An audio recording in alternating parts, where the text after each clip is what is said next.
नमस्कार। खास खबरों में आपका स्वागत है। मैं सुधांशु शर्मा आपके साथ। रुक करते हैं खबरों का। पूर्वोत्तर के 3 राज्यों त्रिपुरा, मेघालय और नागालैंड के विधानसभा चुनावों का ऐलान हो गया है।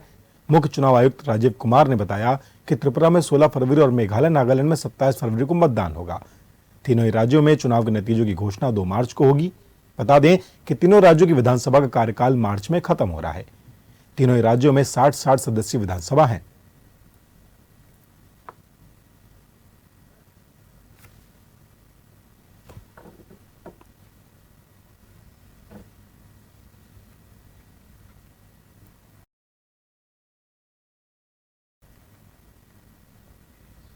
यूक्रेन की राजधानी कीव के बाहर एक किंडरगार्टन के निकट एक हेलीकॉप्टर दुर्घटना में गृह मंत्री समेत कई लोगों की मौत हो गई। मारे गए लोगों में आंतरिक मंत्री डेनिस मोनास्टिर्की और उनके डिप्टी मंत्री शामिल हैं। न्यूज एजेंसी के यूक्रेन राष्ट्रपति कार्यालय के उप प्रमुख कैरिलो टोमिचकानो के हवाले से बताया गया कि विमान कीव से लगभग 20 किलोमीटर उत्तर पूर्व में वोब्रेरी शहर में गिरा, जबकि बच्चे और कर्मचारी बलवाड़ी के अंदर थे। स्थानीय मीडिया ने एक पुलिस प्रवक्ता का हवाला देते हुए बताया कि मारे गए लोगों में आंतरिक मंत्री डेनिस मोनास्टिर्की और उनके डिप्टी मंत्री शामिल हैं। वहीं कीव क्षेत्रीय प्रशासन के प्रमुख ओलेक्सी कुलेमा ने अपने टेलीग्राम चैनल पर कहा कि सभी छात्रों और कर्मचारियों को इमारत से बाहर निकाल लिया गया है। उन्होंने कहा कि दुर्घटना स्थल पर पुलिस और चिकित्सक काम कर रहे हैं।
अफगानिस्तान के बाद अब अमेरिका पाकिस्तान से भी गैर नाटो सहयोगियों का दर्जा वापस लेने पर विचार कर रहा है। इसको लेकर एक अमेरिकी संसद ने प्रतिनिधि सभा में बिल पेश किया।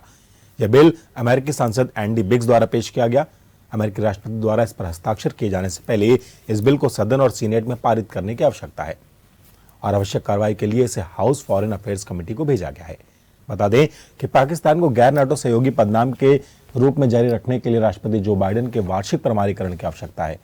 आमतौर पर इस तरह के विधेयक पास नहीं हो पाते, लेकिन मौजूदा विधेयक पाकिस्तान के खिलाफ अमेरिकी सांसदों के गुस्से को दर्शाता है। दरअसल आतंकवाद को पनाह देने के लिए पाकिस्तान दुनिया के सामने बेनकाब हो चुका है। बीते साल सितंबर में अमेरिका ने अफगानिस्तान से गैर नाटो सदस्य देश का दर्जा छीन लिया था। अमेरिका ने यह कदम देश में सैन्य वापसी और वहां पर तालिबान शासन के बाद उठाया था। अफगानिस्तान के साथ अमेरिका के 18 गैर नाटो सहयोगी देश हैं। मालूम हो कि एक प्रमुख गैर नाटो सहयोगी के रूप में अमेरिका अफगानिस्तान को विशेष तौर पर रक्षा क्षेत्र में कई तरह की सुविधाएं व छूट मुहैया कराता था। अमेरिका ने 1987 में प्रमुख गैर नाटो सहयोगियों का दर्जा शुरू किया था। इसके तहत उसने अब तक Argentina, Australia, Bahrain, Brazil, Colombia, मिस्र, Israel, Japan, Jordan, Kuwait, Morocco, New Zealand, Pakistan, Philippines, Qatar, दक्षिण कोरिया, थाईलैंड और ट्यूनीशिया सहित अफगानिस्तान को यह दर्जा दिया था। लेकिन अब उसके बाद 18 प्रमुख गैर नाटो सहयोगी हैं।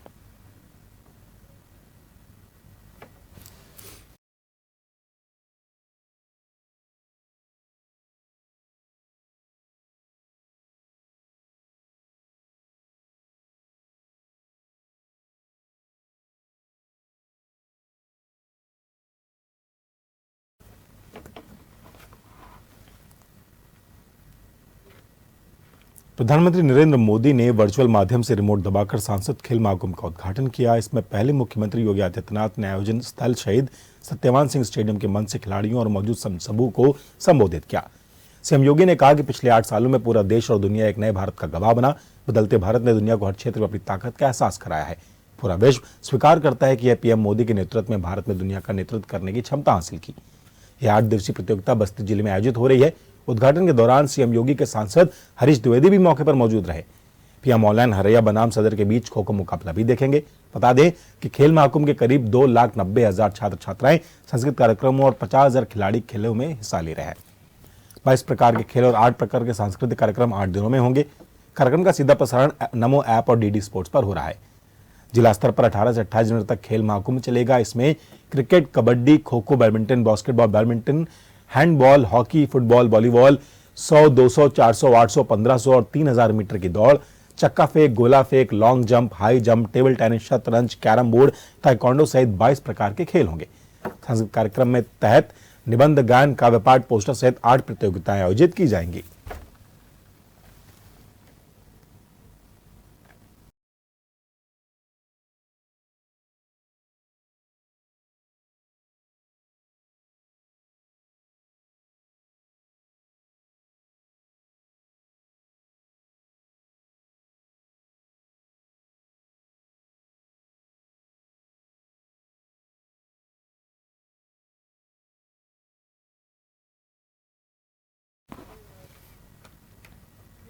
कांग्रेस सांसद राहुल गांधी की भारत जोड़ो यात्रा हिमाचल प्रदेश के घोघोटा से शुरू हुई। हिमाचल के मुख्यमंत्री सुखविंदर सिंह सुक्खू और उनका पूरा मंत्रिमंडल और विधायक सुबह समेत यात्रा में शामिल हुए। यात्रा 11 बजे तक क्षेत्रीय इंटर कॉलेज इंदौरा में चली। राहुल यहां पर 4 घंटे आराम करेंगे। फिर नादौन, काटगढ़ से 3 बजे यात्रा शुरू हो गई। शाम 5:30 बजे मलोट में जनसभा के साथ यात्रा खत्म हुई। बता दें कि कांगड़ा जिले के इंदौरा के मीलवा के रास्ते से पदयात्रा में देवभूमि में प्रवेश किया। दिन भर 24 किलोमीटर पदयात्रा के बाद राहुल गांधी मलोट में जनसभा को संबोधित करेंगे। हिमाचल में यात्रा शुरू होने से पहले मेलवा में फ्लैग हैंड ओवर सेरेमनी की गई।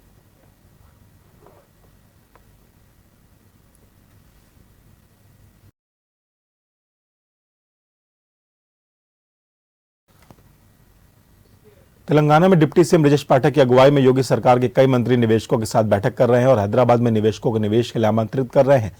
वहीं दूसरी ओर सपा अध्यक्ष अखिलेश यादव के सीआर के कार्यक्रम में शामिल होने के बाद वे हैदराबाद पहुंचे। कल अखिलेश यादव तेलंगाना पहुंचे थे और आज अखिलेश यादव भी हैदराबाद में रहेंगे। इसी को लेकर डिप्टी सीएम ब्रजेश पाठक ने निशाना साधते हुए कहा कि अखिलेश यादव सत्ता की कुर्सी के लिए भूखे हैं। वहीं योगी सरकार विकास के लिए लगातार प्रयास कर रही है। गौरतलब है कि इस वक्त दोनों नेता हैदराबाद में ही मौजूद है। ब्रजेश पाठक के अलावा वन मंत्री अरुण सक्सेना भी निवेशकों के साथ बैठक में मौजूद रहे।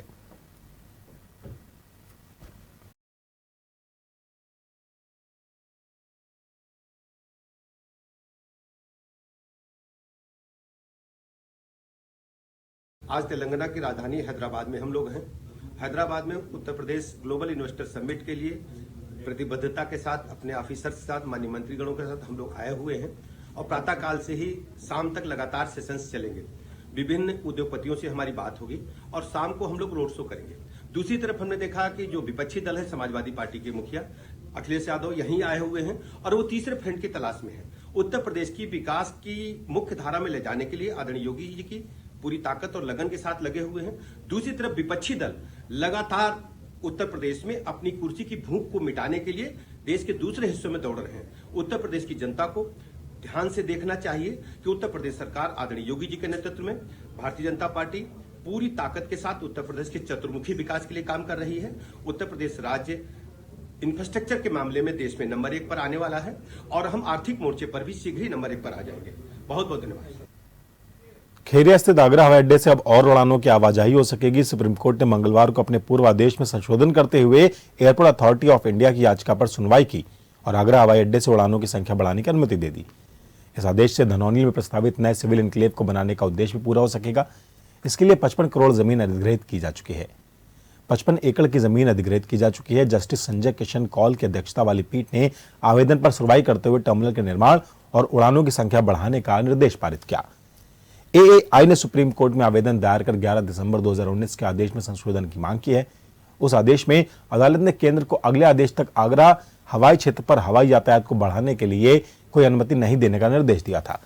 अपनी याचिका में एयरपोर्ट अथॉरिटी ने यही तर्क दिया कि धनौली में प्रस्तावित इनक्लेव का निर्माण नहीं किया जा सकता जब तक कि हवाई उड़ानों की जनसंख्या नहीं बढ़ाई जाती। इसीलिए अथॉरिटी ने बीते साल इनक्लेव के निर्माण को ही ड्रॉप कर दिया। इनक्लेव का टेंडर भी टाटा प्रोजेक्ट्स को दिया जा चुका था। मिट्टी के सैंपल लेकर कंपनी जांच भी करा चुकी थी, लेकिन हवाई उड़ानों की संख्या बढ़ाने पर रोक के कारण एयरपोर्ट अथॉरिटी ने 398 करोड़ रुपए की योजना को रोक दिया था। योजना को ध्यान में रखते हुए यात्रियों को अत्याधुनिक सुविधाएं प्रदान करने और पर्यटकों के प्रवाह को बढ़ावा देने के लिए मौजूदा सिविल इनक्लेव टर्मिनल की जगह नए सिविल इनक्लेव का विकास प्रस्तावित किया है। एआई का कहना था कि 33,400 वर्ग मीटर के भवन क्षेत्र वाला नया इनक्लेव उस क्षेत्र पर प्रस्तावित है जो ताज ट्रेपेजियम जोन TTZ की भौगोलिक सीमा के अंदर आता है। प्रस्तावित क्षेत्र अभी बाधाओं से मुक्त है और उत्तर प्रदेश सरकार ने इसे स्थानांतरित कर दिया है। प्राधिकरण ने प्रस्तुत किया कि शीर्ष अदालत ने 4 दिसंबर 2019, 11 दिसंबर 2019 के अपने आदेश में पहले ही न्यू सिविल इनक्लेव के निर्माण की अनुमति दे दी है।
फिलहाल वक्त तो चला है ब्रेक का, जल्द ही लौटेंगे।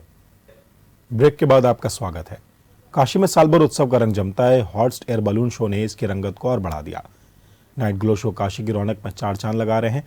हॉट बैलून में बैठकर शिव की नगरी वाराणसी को देखना अपने आप में अद्भुत है। शाम 7 बजे के बाद डीजे म्यूजिक पर 12 बड़े बैलून ने जैसे ही उड़ान भरी, लोग देखते ही रह गए। एक एक करके सभी बैलून टिमटिमाने लगे हैं। उनकी चमक से आंखें चौंधिया रही थी। सभी बैलून की लाइट्स एक साथ बंद हो रही थी तो कभी एक एक दो करके। यह काफी अच्छा और रोमांच पैदा करने वाला पल था। करीब 2 घंटे तक चला यह शो किसी लेजर प्रदर्शनी से कम रोमांचकारी नहीं था। 3000 फीट की हाइट से काशी दर्शन देश और विदेश के लोगों को काफी भा रहा है। पहले दिन लोगों ने हॉट एयर बलून से करीब 20 से 25 किलोमीटर तक का सफर किया। शंघाई चीन सहयोग SCO सदस्य देशों से आए डेलीगेशन और पर्यटकों ने फेस्टिवल के पहले दिन बैलून में उड़ान भरी। करीब 3 से 4 घंटे तक काशी में लोगों ने स्काई वॉक किया।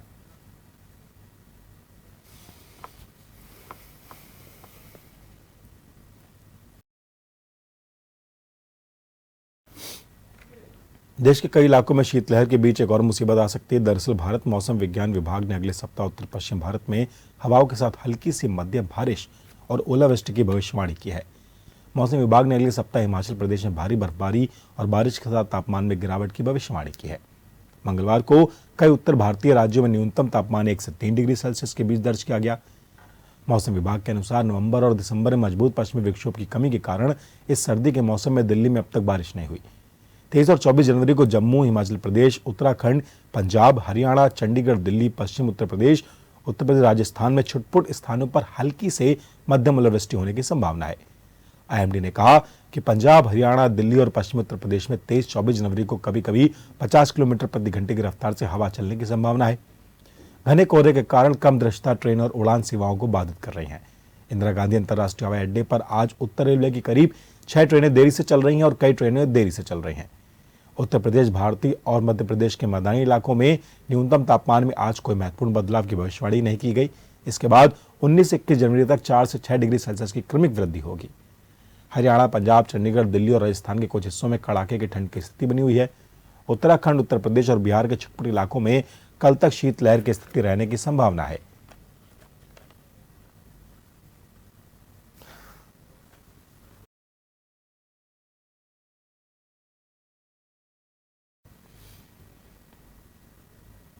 बेंगलुरु में दोपहिया वाहन से एक शख्स को रोड पर घसीटे जाने का वीडियो सामने आया है। बताया जा रहा है कि रॉन्ग साइड से आ रहे स्कूटी सवार ने कार में टक्कर मार दी।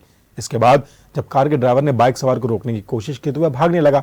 इस दौरान कार ड्राइवर ने पकड़ने की कोशिश की तो बाइक सवार उसे घसीटता ले गया।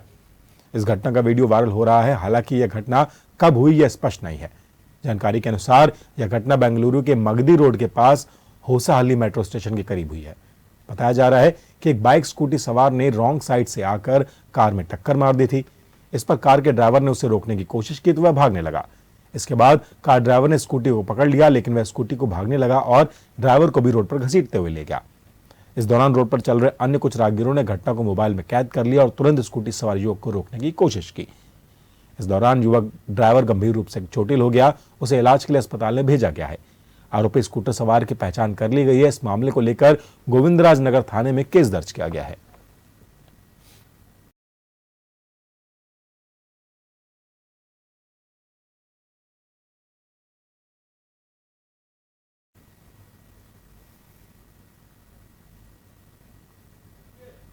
और फिलहाल हमारे इस कार्यक्रम में इतना ही। अन्य दूसरी खबरों के लिए देखते रहिए जेएमडी न्यूज। अगर आपको हमारा वीडियो पसंद आया हो तो हमें लाइक करें, सब्सक्राइब करें और ज्यादा से ज्यादा शेयर करें। और हाँ, बेल आइकॉन दबाना ना भूलें ताकि हर खबर का अपडेट आप तक पहुंचे तुरंत। आप हमें इंस्टा, ट्विटर और फेसबुक पर भी फॉलो कर सकते हैं। हमारी आईडी है @JMD News।